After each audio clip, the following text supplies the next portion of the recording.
record to the cloud. As they say, it's just somebody else's computer. Okay. Happy Friday, happy December, happy everything, everybody. Good evening, good afternoon, good morning, wherever you may be. Welcome to MVP Office Hours. My name is Dale Ziegler. I am based here on the Kansas side of Kansas City, and I am a senior business analyst with 7 Summits in the consulting space.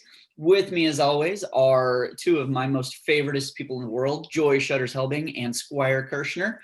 Say hi. Introduce yourself. Hi.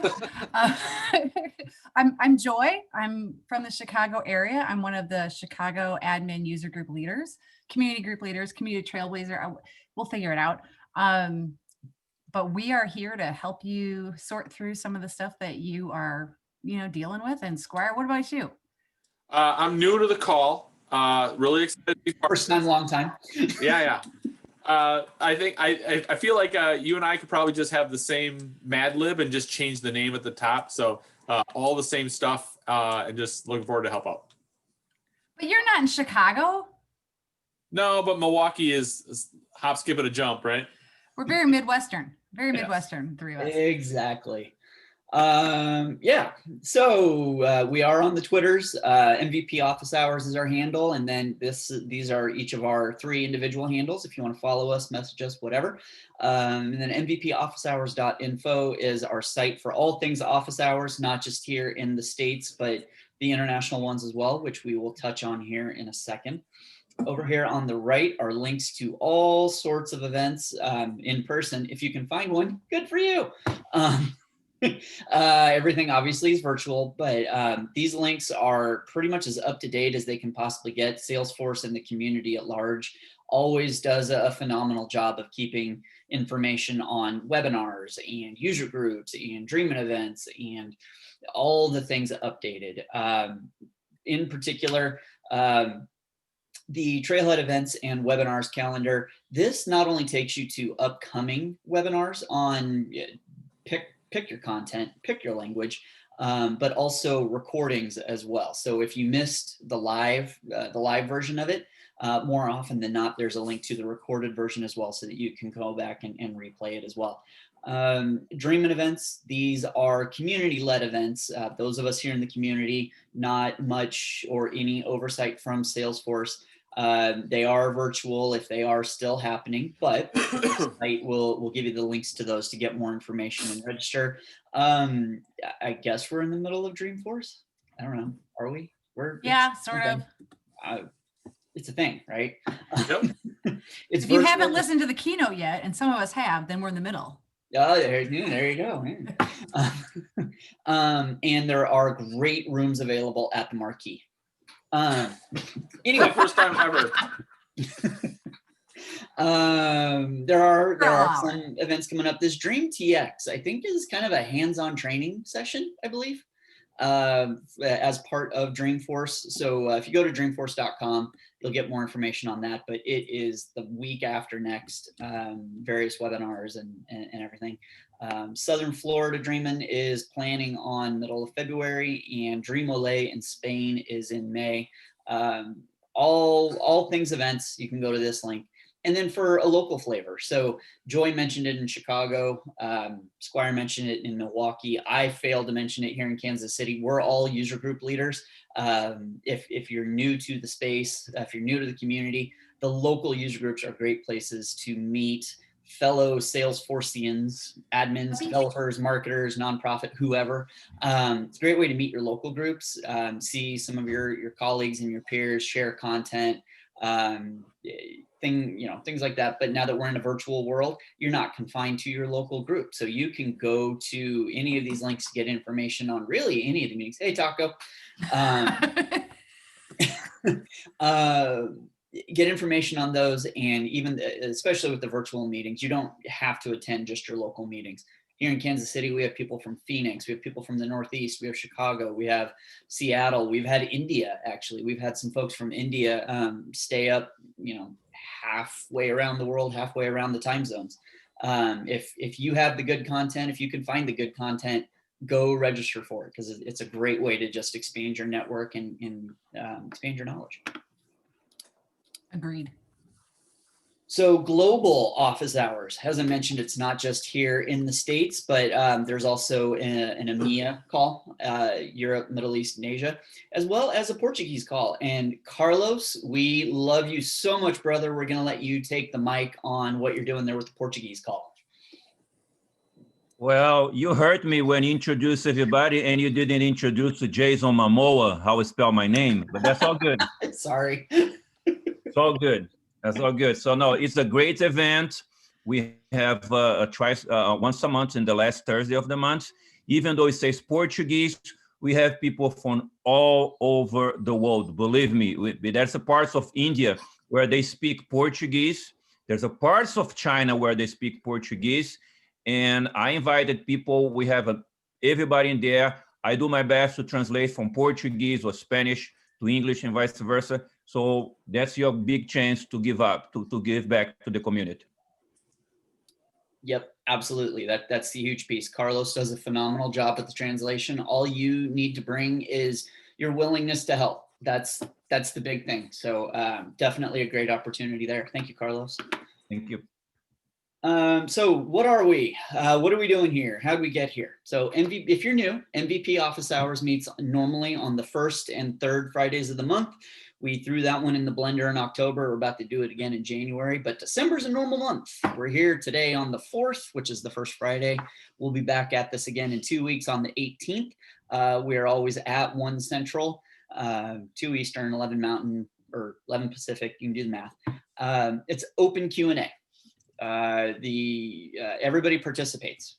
You don't have to be an MVP to answer the questions. Sometimes MVPs will ask the questions. Anybody is free to jump in. We're just here to facilitate the call. They gave us the Zoom handle. We're here to run it. We just ask that if you're not speaking, just please mute yourself. Zoom etiquette. To ask questions, if there's dead air, unmute and speak up. We just ask that you introduce yourself, or in the chat in your participants list, there should be a mechanism for you to raise your hand. And Joy and Squire and myself are monitoring those. There's also the chat for you to list your questions, and we do the best we can to treat them as first in, first out. If you go unmiked or unmuted, just announce yourself. We can also share resources and links and other things in the chat. You can also share your screen, but we are recording this, and this is also our disclaimer. Because we're recording, if you are not comfortable being recorded, if you're not allowed to be recorded, please drop off. We're sad to see you go, but we'll have it uploaded to YouTube sometime this weekend, maybe even this evening, and you can catch it then.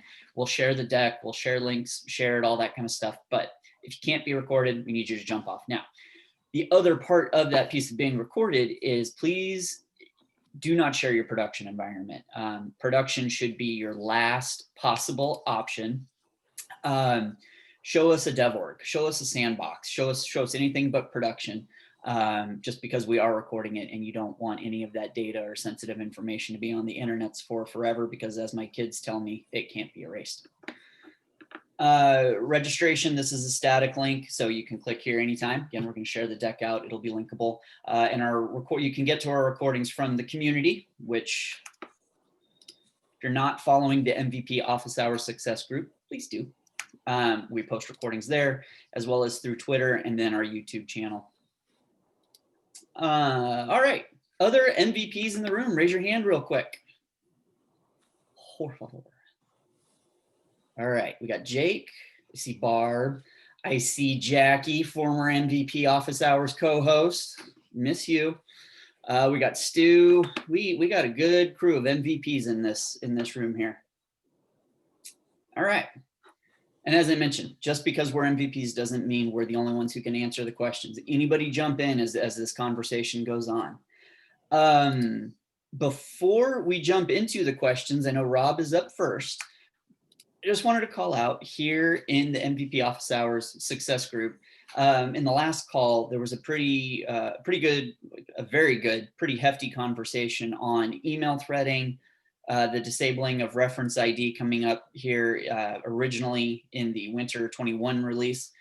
I tagged our group on this post if you didn't see it, but that has been postponed to winter 22 just because of the enormity of what all is going to go into it. So if you are impacted by this, if you think you're going to be impacted by this, definitely either go to our group or it's in the Release Readiness Trailblazers group as well, and read up. There will be, I'm guessing it wouldn't be hard to find links through here to release notes or any other documentation that talks about it. So just wanted to call that out as a follow on from the call 2 or 3 weeks ago, a turkey and a few pies ago.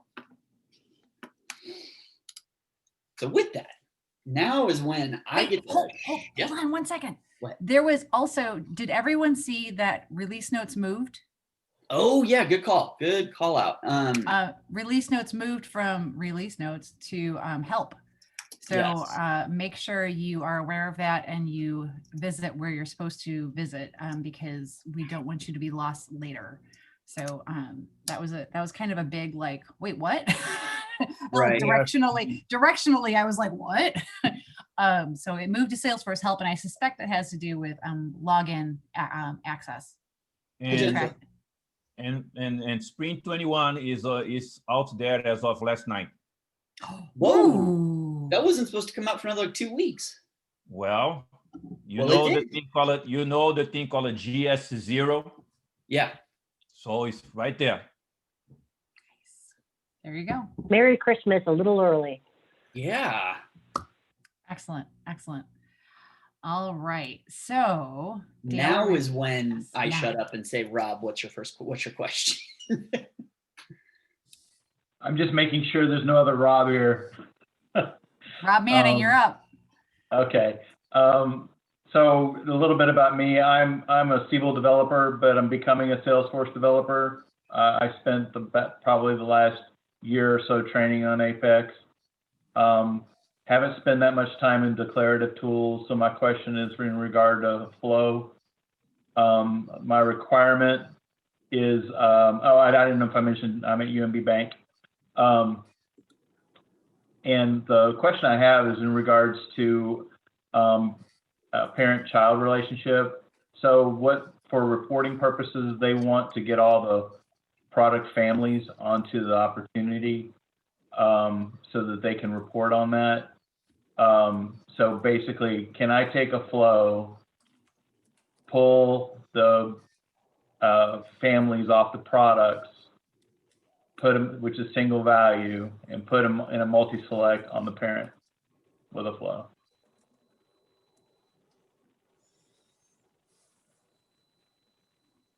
I know I can do it with Apex, but I don't know if I can do it with Flow. That is a number of questions there. So you're trying to pull from a multi-select or populate a No, multi-select? family is a single value. Okay. So the child will be single value. Do you And really could- want a multi-select to use with reporting? Or ever? Yeah. I didn't know any other way to do it. How do you get multiple values into a single field? How many different product families do you actually have, approximately? A lot. So the 50? families themselves, how many? I don't know. I'm just throwing a number out there. It's around 40 or 50. And do you typically have that many on a single opportunity? It could be different. I can imagine maybe 2 or 3 families being on a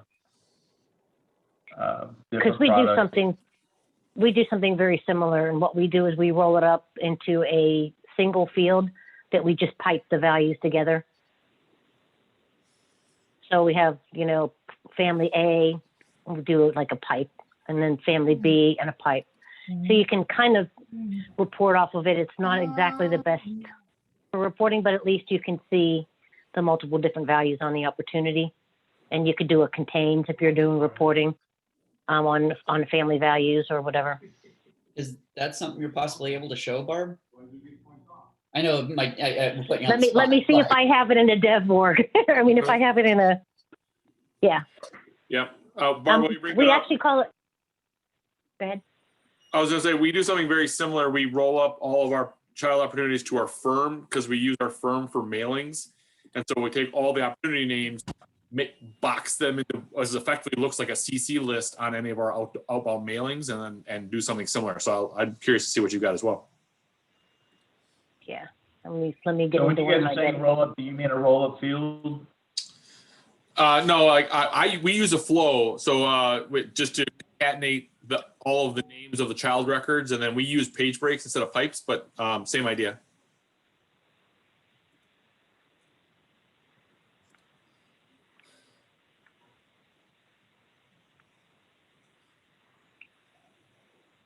So I I gotta guess, log in. I wasn't logged in. so while Sorry. Barb's getting signed into hers there, so is this for reporting, or is this to be able to consume from like a detail page? Where is Well, they've where already is all got of this it. being consumed? I don't know that much about reporting yet because I haven't done that much with it, but I know they're working with a joined report. Maybe they can't get out to the child of the opportunity. I just got this requirement, so I haven't really quizzed them really hard on what the reporting problem is. Gotcha. Isn't product family available on the opportunities with products report?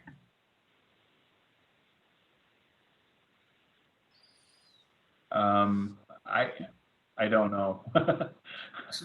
So I think the first think question I think the first question I would ask is take a step back and ask, how does this need to be consumed? Does it need to be all opportunities with all product families, or are they more looking at one opportunity at a time with all product families?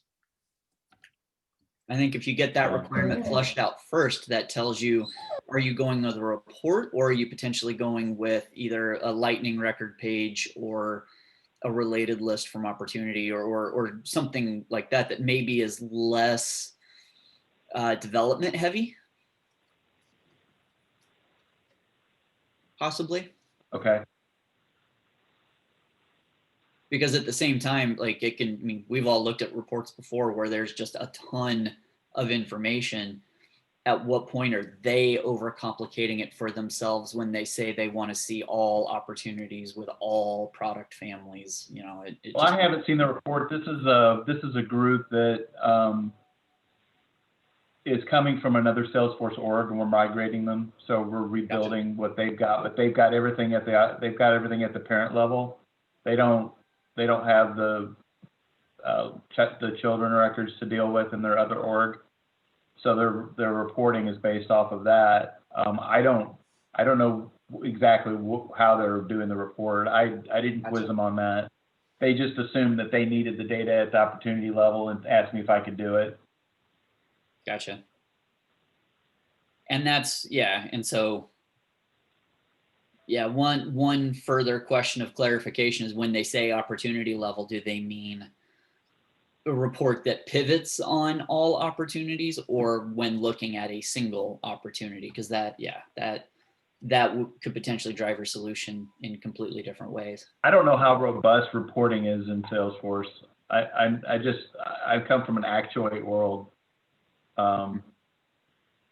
where we were able to pretty much do anything with the report. We could build the configuration on the back end to support it. So I don't really understand. So Rob, there should be a report type that when you go to a new report, you can do opportunities with products.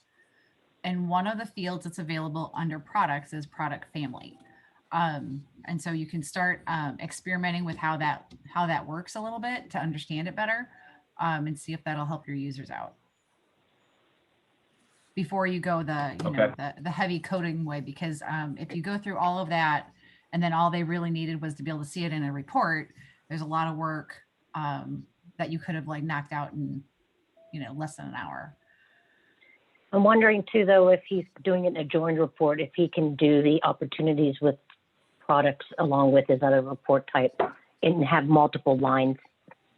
Right. Oh, it's a good point. So start small, I guess, and see what you have access to with reporting, and then scale up. I think there's I can show you. If I can't do that from that perspective, though, is that something you think Flow can accomplish?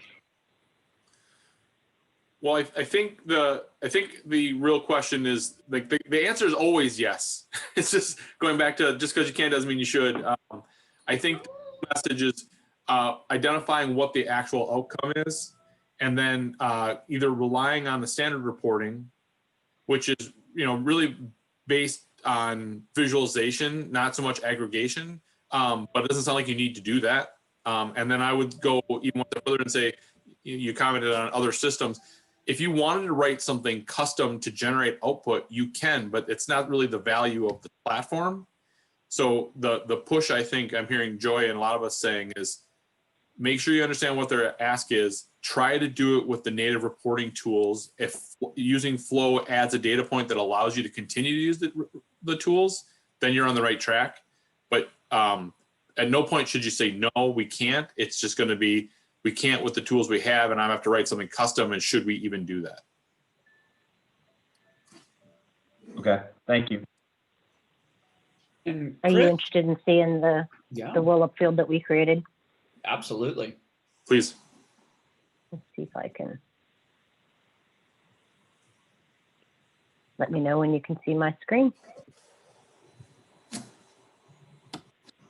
There it is. Got you.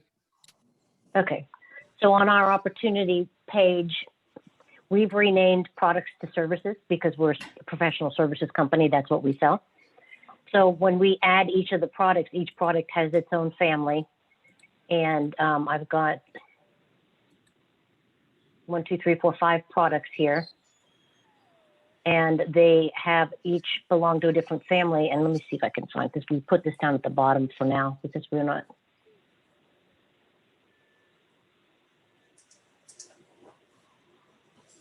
So, and here's our field. We call it opportunity practice value. We renamed product to practice. So what we've basically done is we've had 5 different services or 5 different products that varied across 3 different product families. So we ended up with, the first product family, the second product family, and the third product family, and we pipe them together. So it gives them basically a view of all of the different product families that are associated with that particular opportunity. And they use it in different ways. They do it somewhat in reporting, although it's not necessarily good for grouping because, you could have 1, 2, 3, 5. But it does help them whenever they're trying to identify all the different product families that are associated with that. And you can use contains in reporting if you need to. But I would prefer this over a multi-select pick list. Although this isn't necessarily maybe the best for reporting. That's kind of how we do it.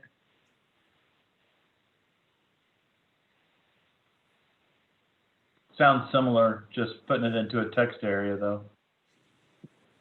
Yeah, it's a text field, but it's only 255. We didn't do large text area. Yeah, I mean, I think that's a really good point too. I mean, at the end of the day, from a reporting perspective, a text area and a multi-select pick list is the same thing. It's just that the interface is different. So I wouldn't worry too much about that as much as what the outcome is. Okay, thank you guys. And then if you check the chat, Chris posted a YouTube video that may give you a little bit of insight as well from Pete Lyons, who Pete's definitely a very intelligent wizard on a lot of these kinds of things. So you may want to check that out. It's only about a 25-minute video. So maybe give that a look as well. Yeah, I found that All right. video good for multi-pick lists because obviously you hate reporting on them, but from a user perspective or someone on the front end, selecting multiple pick list values is a lot easier than checking, 15 different checkboxes, right? And it looks better, but the Right. reporting aspect is the tricky piece. But he does it pretty cool in Flow. So if you're somewhat familiar with Flow and want to try that, he lays it out pretty cleanly. Yeah, I was looking at a different video of his for update parent record from child field values. I hadn't seen this one though. Very nice. Okay. Well, thank you, Barb. Thank you, Chris, and good luck, Rob. Let us know. Rob, you're in Kansas City, right? I am. Yep. Ping me on Thursday at the user group meeting, and I'd be curious to hear your answer or how it comes It'd out. probably take me longer than that, but. That's okay. Awesome. Jackie, go for it. Hello, friends. I haven't seen you in forever and I feel really bad, and it's just wonderful to see everybody. And the timing of today's meeting was absolutely perfect. And you've already hit on one topic that I needed to learn about. So that was cool.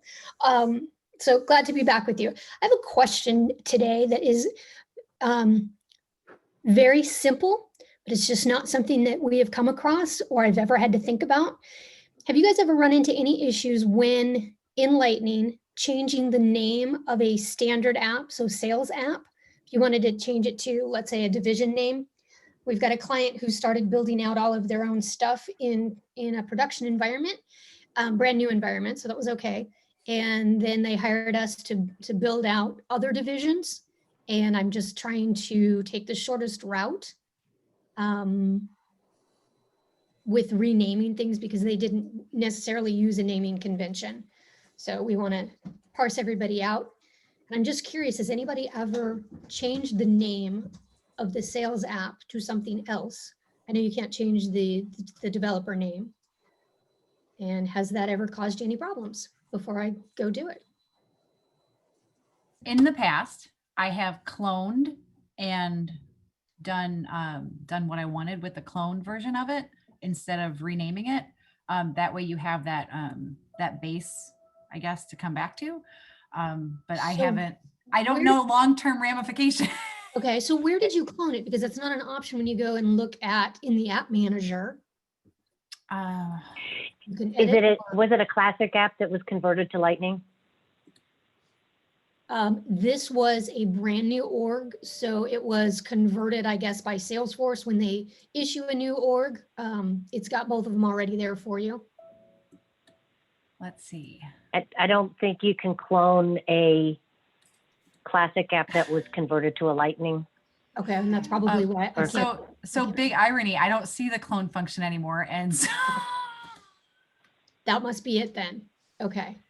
Yeah, I wonder if that falls in the same bucket as like classic versus lightning reports. You can or dashboards, you can do one and one, but not the other. You can still view it, but you can't touch it, kind of a thing. let's see. I'm poking around like a production org and seeing what I'm seeing, and I'm not finding it either, which is really bananas because I could have swore I copied those, but I could be remembering wrong. I just figured it would be so much easier for me to change the label on one thing and not worry about anything not translating right or being disconnected if I Mhm. clone it, and just cloning it and moving things around just opens up the opportunity for screw up. And I just wanted to relabel it if I could. Jackie, Yeah. can I ask why? Why would you think cloning would be any easier or harder than just creating new? Creating I- new means I have to go rebuild everything, and they already have. Well, but an app is just a series of tabs, right? You don't have to. Are you really creating new stuff? I want to preserve what they already have that they know works because they've been using it for months. And I just figured I wouldn't have to peel anything apart. I could just relabel it so they knew that was theirs, and the new divisions that I have to create would know. I just figured it would be easier, quicker, one thing rather than potentially breaking something that I haven't yet completely thought through. So yes, it's just a collection of tabs, but it's got profiles. So And the default apps, they all have, access to change the name and the image and the primary color and the description. So do they? That must be new, because in classic you couldn't change images and well, let's see. For the record, I was looking at the Pardot app, and I think that's a package. So hold on a second. So we tested that. You can change the colors Mm-hmm. and add a little. So- We put images in on our apps, but they were created in Lightning. Jackie, I got to push back. You threw out profile, but there's no profile connection to an app. An app has a connection to a profile. What profiles? So when you create an app, it asks you what. Wait, no, I'm thinking tabs. Never mind. I'm gonna shut up. Wait, what were you thinking? I get asked that a lot. Okay. So Sorry, could- I mean, I opened up a Pandora's box, but I just think that I don't know. I don't know what's harder is just to create new or to edit what's already there. In my mind, I don't think that it makes a difference. It's apples and oranges to me. I yeah. guess maybe Stu already covered it. What are you worried about breaking? Like you use the word breaking. What are you worried about breaking? Their access. But I guess it does only come down to dropping a profile in there. So Or Jackie, missing- I found the client that I had thought done this, and they literally changed the Lightning Sales app to their company name Sales. They changed the image to their logo, and they didn't touch the description or the color value, but they did just, I guess, Okay. change Lightning Sales to their company name Sales tab. Okay, so it And- sounds like it shouldn't be a problem. Yeah, I mean, you can't change the developer name, and so the only, expansion would be your only thing. Like if you try to make it very narrow and then they want to expand it, and then you're like, oh, well, it's only for this division instead of everybody. Okay. All right, I think I have the answer that I wanted. Okay, But to your earlier question though, Jackie, that might help you for this one. But you said if you're going to start getting more of these, now you're back to square one. You won't be able to clone it. I don't think there's cloning. yeah, and that's okay. I don't mind creating brand new for these new divisions who don't have access. I just wanted to avoid any potential service interruptions that, we just weren't aware of. Sure. Okay. By starting, and I don't want to spend my time creating something that they already have that works when I can Sure. just label it and go, okay, you guys are good to go. We didn't touch anything except the name of the app. And then I have one final question. So why would they need different app division names? They don't have access to their division, so it doesn't matter what it's named? Because apps is going to drive access to objects, not data.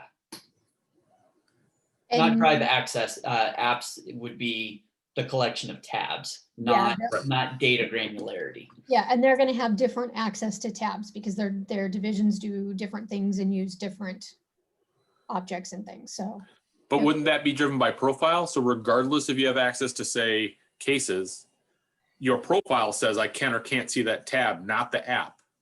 Right.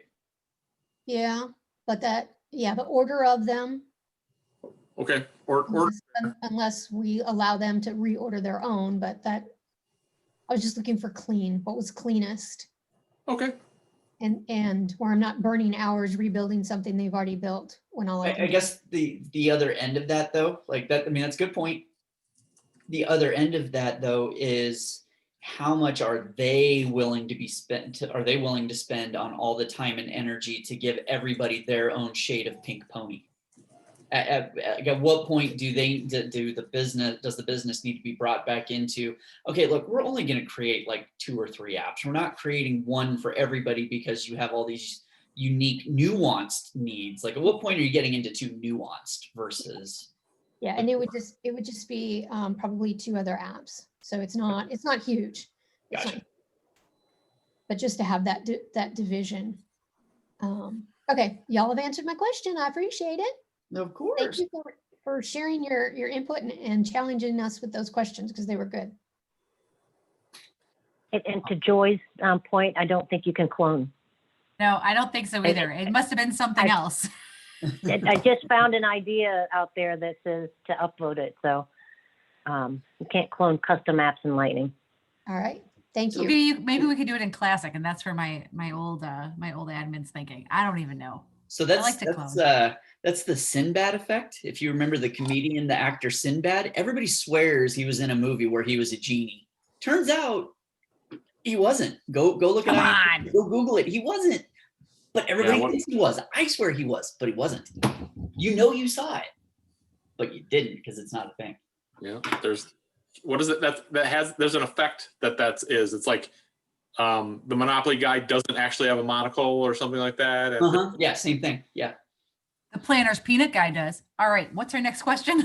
Ernesto. Squirrel. Yeah, right. Ernesto's up. Hello, everyone. Thank you. This is great. I love those meetings. So thank you for being here. So I've been a business analyst for many years now, and I've been always an agile process, so one shape or form. And I'm assuming most of you know what that is, but I'm having difficulties with my current team with keeping this a process, really any process, to be honest. Basically, there is many reasons why. There is communication issues, there is different time zones, and you name it. But I started out as agile, and so Scrum or whatever you want to call it. But now I'm having a hard time with the releases, because what my team does is there are 8-hour difference. And when I ask, hey, can you release this on Monday at 10? They don't really respect it. So I know I have to improve that, but I want to know more of how do you guys do this kind of stuff, also from a user perspective, because if I tell somebody, okay, it's done, I tested it, you tested it, we're all happy. Now I'm waiting on my development team to decide when they're gonna release it, which they don't really have a drive on there, but they just disappear, and then they come back, and then Wednesday I get the email and say, oh, this is in production, and I go, okay, great. Thanks for the heads up. I just want to know if you guys have any process of, we use this tool, or we just have better communication, or I do it this way. I create the new, like right now I'm creating a new object, custom object to track some data. And then, I want to kind of go back to what I used to say, product owner, here's when you're going to get this feature, because it's done, tested. All we're doing now is moving it to production. So I don't know what your thoughts are on those. Yeah. Does your product owner have a governance, a steering committee, or No. Okay, so no, basically it's all open, and they usually don't have time. I've noticed this. I've noticed this in organizations too, where if it's the development group that is driving the dates and the milestones to push out, it will slip. And what I've noticed helps, maybe not helps in all cases, but in a lot of cases, is to get the business side involved, because it's the business side that's going to do the final agreement on, yes, this actually works for us. This product is helping us in business ways. And the best way that I've seen to do this is to create a governance, a steering committee, some way to get business involved in the product manager in this process, some representatives, key stakeholders that are going to say, we need to have this every third Thursday. We want to release, and we want to be part of that. We want to be part of the UAT process to see what's coming, give us some training that before that Thursday hits, so we know what's going to happen, and have that Scrum team understand that what they're putting through is going to help or going to affect these users that are part of that steering committee. And so now the power is outside of the developers, although they certainly have a hand in the process. But now this power is in the hand of the users that are going to actually be using the product. I have found that alone helps drive Scrum processes more than anything. Absolutely. Yes. But then also adding on to that, obviously, is, so that's one of your ceremony dates, is when is this going to actually be tested? When is this going to be deployed? Lather, rinse, repeat. then you go through your process of actual capacity budgeting, because it doesn't matter. Yes, it should not be the developers who are pushing the deployment. I fully agree with that. It should be a DevOps or change management team or whoever.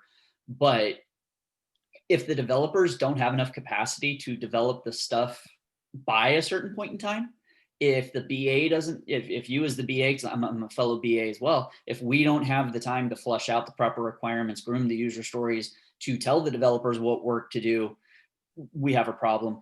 It's what is going to fit as well. And so then it becomes a numbers game. It becomes a kind of tweaking, how much do we do here versus do here?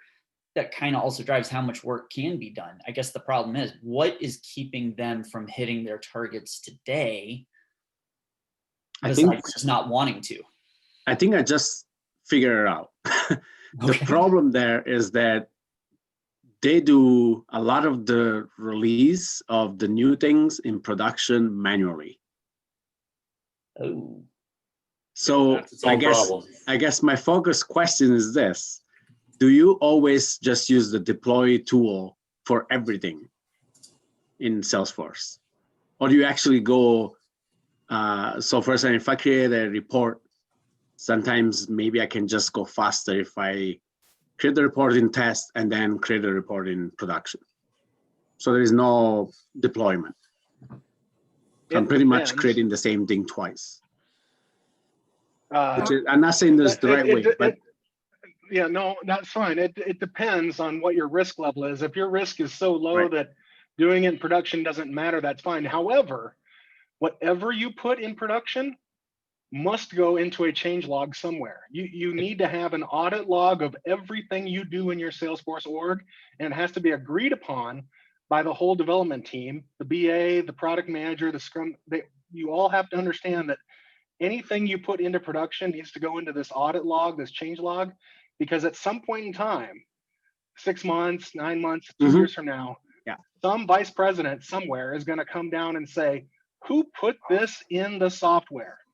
And No, I you're going to have do to all of say, yeah, then you write it in your change log. And if it's low risk, I mean, it's a decision your group's going to have to decide ultimately. But I say some things can go into production, some things cannot. okay, I think that I think there's. Thank you guys. I figured it out. I think I just have to force them to deploy with the actual deployment tool. well, yeah, and that's part Because- of it. But again, it's Because- how much work are they going to be able to get completed and thoroughly tested and verified before they get to that date? Because absolutely, you should stick to, when it comes to deployments, you should stick to ceremonial dates of every 2 weeks, every 3 weeks, every whatever, just so that you know what kind of cycles you're on and you can plan for. But especially if you're getting into code, if there's anything programmatic, what you don't want to have is a half-written class that maybe then fails test coverage because it's not completely written or hasn't been tested, and then you've delayed the deployment because it hasn't passed the minimum amount. There is definitely a budgeting element into all of it to then be able to enforce those kinds of dates. Right. Okay, got it. I think I have a good path now. You might also consider something along the lines of a center of excellence, a structured group and procedures and processes that you follow, and get your stakeholders involved so that it's not just the developers and coders people. And then involved in that is change management as well. And Yeah. absolutely. And to go back to what Stu called out earlier with the steering committee, your COE and your steering committee can and maybe should be two completely different things. Steering committees, like for me, when I was a solo admin before I moved into consulting, my steering committee was who prioritized my work. I let all my stakeholders duke it out. They would send me months and months worth of requests, and I'd say, all right, here's what everybody asked for. You all discuss the impact. You tell me what to build, and I'll tell you when it can be built by. Your COE is then who's going to govern the deadlines and the what needs to happen before this, before that, before this. They're deliberately on two ends of it so that they're not potentially overlapping, no conflicts of interest, anything like that. It actually keeps the overall process pretty fair and balanced, and hopefully keeps it on track. Okay. So sorry to add, but is there anything that the deploy? So when I click deploy, is there anything that doesn't work with that deploy? So is there something like that doesn't get copied over that they have to do manually? Because now I'm kind of going down to, why do they do that? Why don't they just have to push the button and make sure that the tests don't fail and everything is covered? What Yeah. are you using to deploy? Are you using change sets, using Capado, or using an Change set. IDE? Change sets? Okay. So Profiles. Okay. They're probably just lazy. It's harder Yeah. to do it the right way, right? Well, the thing with change sets is they're purely additive. They're not necessarily, you can't destroy anything, but then profiles. You got to have your profiles if you want field level security and CRUD and some of those other things to be enabled as well. It's actually a pretty tricky science that is what leads to change sets getting such a bad name. But if you know how to do it, then it works well. So it may just require some training on what pieces have to go together in order to make change sets successful. There's also some really good definitions, going back to your earlier comment about reports, like define what is and is not deployable and get executives involved to sign off on it, say there's risk. It's like, for instance, we don't deploy reports. It just seems to be an additive step when especially users are already supposed to be able to deploy or create reports on the fly. Why would I ever deploy a report? So we have that defined within, we have a COE that helps, but we have that defined, and then we can say, we will not deploy anything outside of reports, or sorry, we won't do anything in production except for reports. Everything is deployable. And then over time, obviously, there are some things that also don't deploy, but you'll find those out and add those to your list.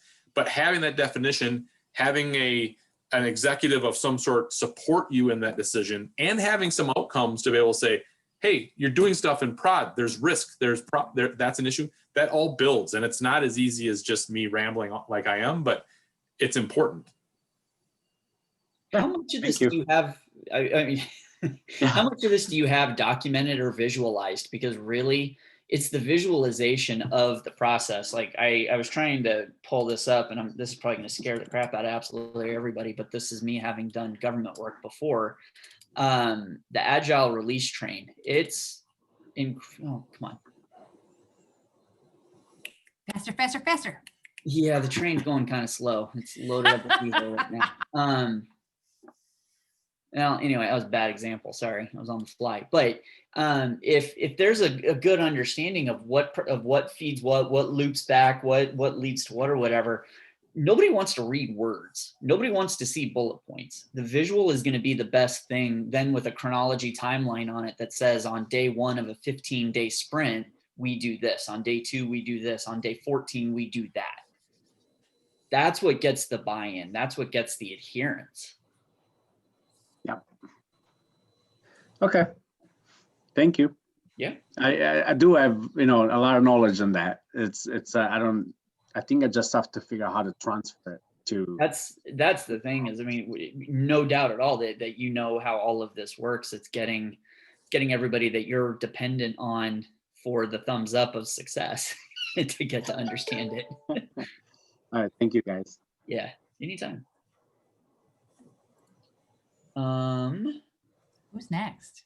So we didn't have anybody raising their hand or any other questions in there, but Daniel had Looks asked. like Mr. Squire is raising his hand. Oh, Squire. Okay. Well, Daniel can go first. Mine's hopefully easy. Daniel? Sorry. I think Bruno caught it, so I wasn't gonna ask the question. And I can't verify it. I just know I'm gonna go look for that when it comes up. So I had a question about I can't see opportunities, and I said, why can't you see opportunities? Everybody's got opportunities, but I didn't think about a platform that's. Yeah, because I'm trying to think. Like I had sent Daniel a link over in a private message, and the help documentation says for orgs created after summer of 09, it's available in Essentials, Group, Professional, Enterprise, Performance Unlimited, and Developer. Are there additions out there that we missed?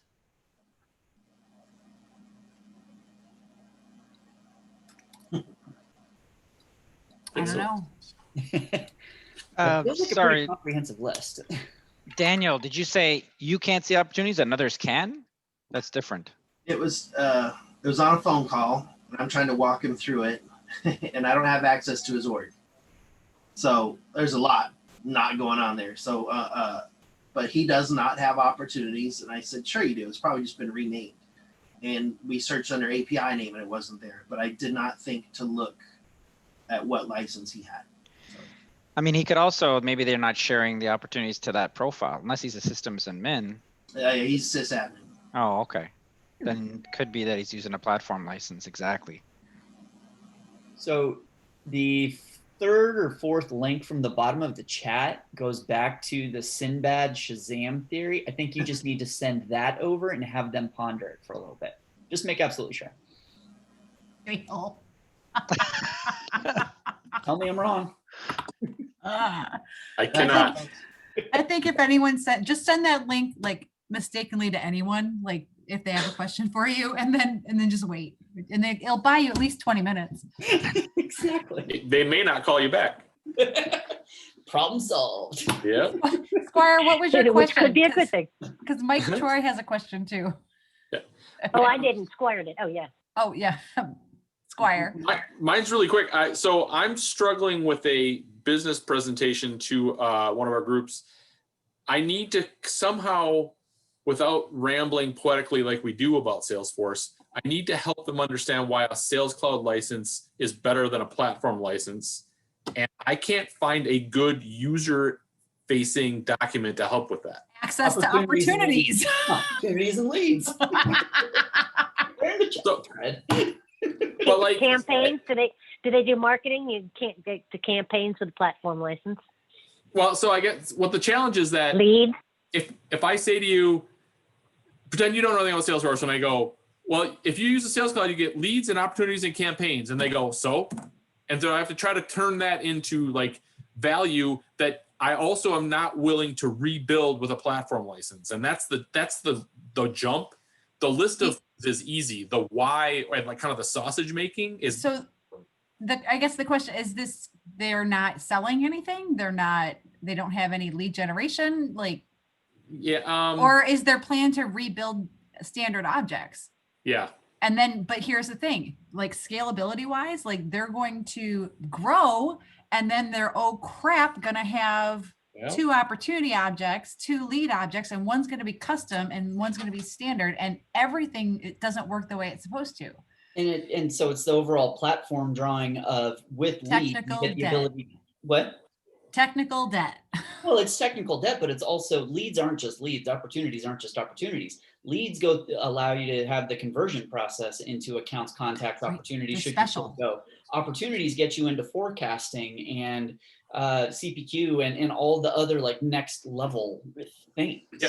And that's what I need, because the Right. technical decision very clearly is you should be using opportunities. Mhm. And the response from the business is, I don't know why I'd spend 4 times as much on the license for that. So I need to find something that is not just us hyping up Salesforce as a platform to help them understand all of those things. And I wasn't sure if anyone's ever seen anything already written to help with that. I mean, I would look We for, did it like, once. oh, Barb to the rescue. We did it once and we got rid of it because it was so difficult to manage. Mhm. So Yeah. we provided platform licenses for some people, but they needed to see opportunity information. So we created a mirror opportunity object, and just every time you updated the opportunity, you had to update the mirror. They got out of sync. The related objects that go to some of them got out of sync. We didn't have all the relationships between contact roles, et cetera, on those opportunities. It was a freaking nightmare. So And we finally went back like and said, big mistake. We pulled all the code out. We gave everybody a Sales Cloud license, and we manage it with their security basically to who sees what. But it was So much. do you? I mean, have were a you case able to study, quantify- Barb? Well, Yes. so my question, exactly my what not question to is, do. were you able to quantify the number of hours and therefore money it cost to initially plan, scope, develop said clone custom functionality, maintain over time, and eventually rip out, versus the fourfold cost of a Salesforce license from a platform license? Like, did you have anything quantitative that said, here's why we should have just gone with Sales Cloud to begin with? Because like that right there, Squires, your answer is, Well, yeah. And So I unfortunately, don't have exact numbers, but right. yeah. Unfortunately, the math looks the same, right? Okay. Say, if I'm going to spend $100 a month versus $25 a month for every license, that savings could be into like I'll call it personalized development outside of the platform. And what I want to be able to do is have that piece of paper that says all the things we're all talking about, right? Forecasting and products and even just the way activities can roll up through the hierarchy and contact roles and opportunity teams. Like there's this laundry list of all of those things, regardless of cost benefit, that I need to have as well as the cost benefit. Mm-hmm. I get that. I think still it's Salesforce documentation, but it's not the blue Kool-Aid. It's also, and this is why my wife does all of our negotiations for the family and not me, but I mean, slap down the 600-page release notes document in front of them and say, all that stuff that Salesforce built, here's how it continues to be maintained. Yeah. And here's our on how we're continuing to maintain our custom functionality. Like, this is all supported by Salesforce. You are buying an insurance policy. Yep. But again, I know that's not. Yeah, no, I get it. Yeah, no. And Jake brought, the legal matters, limits. Yep, absolutely. Those are definitely things to consider. Go ahead, Ernesto. Sorry. Yeah, so I've been trying to do this for the last 2 years to find the document, to find an explanation. And to be honest, I had to switch after, I don't know how many months of searching. I actually switched to pretty much what Dale was saying, trying to show them how, and then basically what I try to do is identify the champions, and then I show them, instead of talking about it, the Salesforce differences. Yeah. And, to be honest, after 2 years now, I'm actually getting buy-in. In the last probably 2 months, I've been 40% up with adoption. But it took me 2 years to even make them understand why to use Salesforce and why to pay the licenses. I think the documentation is on the shelf at Blockbuster Video next to the Sinbad. Yeah. But I could not find a way or a document already written to do what you're trying to do. Yeah. So I actually had to kind of improvise, create a really basic, which has served as a conversation guide. But at the end of the day, it was all conversation. Yeah. I found I found this is from 2013. Holy buckets. But there's, and I'll link it in the chat and you can take a look at it at your leisure. Yeah. But there's 2010, 2013, like reasons to go with the standard object as opposed to, and I'm sure it doesn't go into the cost, but there's the other, the other pieces. Stuart, you got your hand out. 2014, I'm with you, Joy. 2014, I see people writing in Stack Exchange talking about why not to do platform licenses, including less permission. So you'd have to set up more permission set, including ability to manage those users, including access to Apex, access to package licensing, access to sharing, access to login policies. So you'd have to be more work for the administrator to set up all these additional permission sets for platform licenses. And again, that goes back to they don't care how much work it takes me. I have to sell them on the functionality. So, but it's good info. I appreciate it. I really do. Key object for a CRM module. You lose opportunity contact rules, you lose campaigns, you lose opportunity splits, you lose the special relationship with account and contact, products, price book, quotes. No solutions. Yeah, it goes on.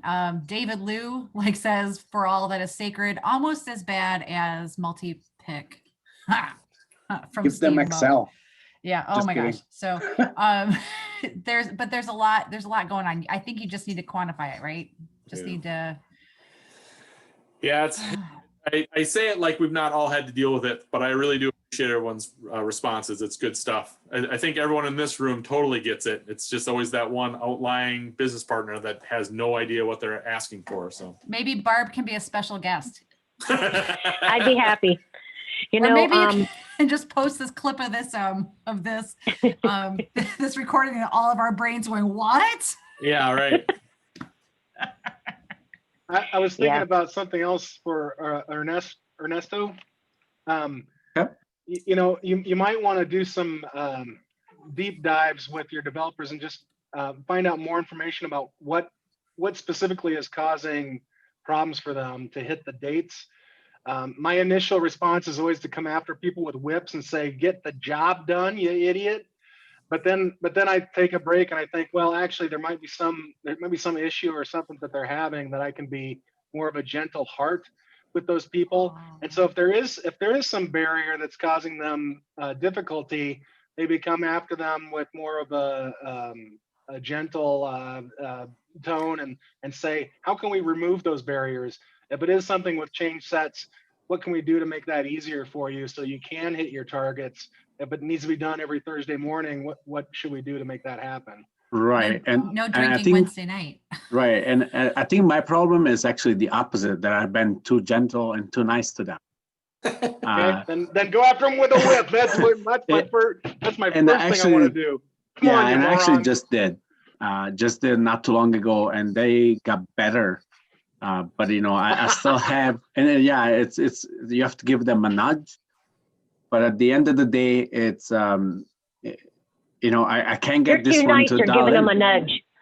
I can't get this one dialed in. I don't understand why. So You know, Ernesto, I've been in so many different developer teams, but this one, it's my biggest problem is that they disappear. can you block out time on their calendar for like the Wednesday morning deployment? Unfortunately, you know, the phone calls don't even work because they're from India. No, right. I'm not okay. So yeah. I can't even have regular meetings with them, basically. So, like I say, that, you know, without the talking too much of the cause, I just need to find a solution. And I think that's what I think my solution is to really find a tool to deploy where they have to complete pretty much, you know, best practice to the standards, all the stuff that they do. I can't give them an open concept of, you know, do whatever you have to do to give me this. But yeah, the biggest deal is that they disappear, and on Thursday, and now it's Monday, and it's already the end of the day for them. And for me, my project, my custom object for example, it's already a week late because of that, because it was last week. I don't have any power to say, okay, well, this is done. Can you release it if I don't hear 2 days later from them? So that's the real problem. Yeah. It sounds like there's like a mutual agreement about timing that has not been met. Mhm. And you know, when you're all like pushing against the same team, like, you know, together, it's different. Whereas it seems like you're more on opposing sides of an equation right now. And they're like, oh, I'll give you this and this when I feel like it, but you need to both be pushing together forward. So maybe it just is a roundup call. Right. Yeah, I'm going to do that. And maybe it's a carrot, you know, maybe it's like, you know, if we can hit these things, we can do something else better for you. I don't know. I don't know what kind of access you have to, I guess, share or bribe colleagues. Thank you. Yeah. I think Yeah, we are. this is Jim Cripe. Hi, folks. We did a lot of work with an Indian team, and we had an overlap in hours. They worked, kind of started their day late in their day, and we started our day a little bit early. And each day we would have a stand-up Kanban meeting at 8 o'clock and go over the work in progress and make sure everybody was on task and had an idea what they were doing, and discussed every issue that we needed to do. So that's what we did. Thank you. Help you and Ernesto. No, it does. And unfortunately, I tried that, and it was more waste of time than anything else. But I'll right. try again. I'll see. Thank you, everyone. All right, friends, we need to wrap things up. Thank you so much for joining us today, Squire. I know you've got to run, and I've got a really pesky dog that keeps like woofing at me. Because Season's greetings. Yeah, he seemed to have heard me promise he would get a walk. But we are back on December 18th. So don't forget to register. We'd love to see you. And share with your friends, share with their, the folks that you hear from that need help too. We'd love to see some more folks. Anything else, Squire? Tell a friend. We were just having a conversation online about how some of the virtual groups are having some trouble with attendance and collaboration, and it seems like our group is always very engaged. And so tell your peers and the people you work with to join us, because it'll help us all. So that's the word. We're not annual, we're not quarterly, we are every other week practically. So and we love to see you all. Highlight for me of the week. And when I don't see you guys, I'm very sad. Bye, everyone. So See bye, you too, everybody. everybody. Yep. Bye. Have Bye. a great weekend. You too. Bye.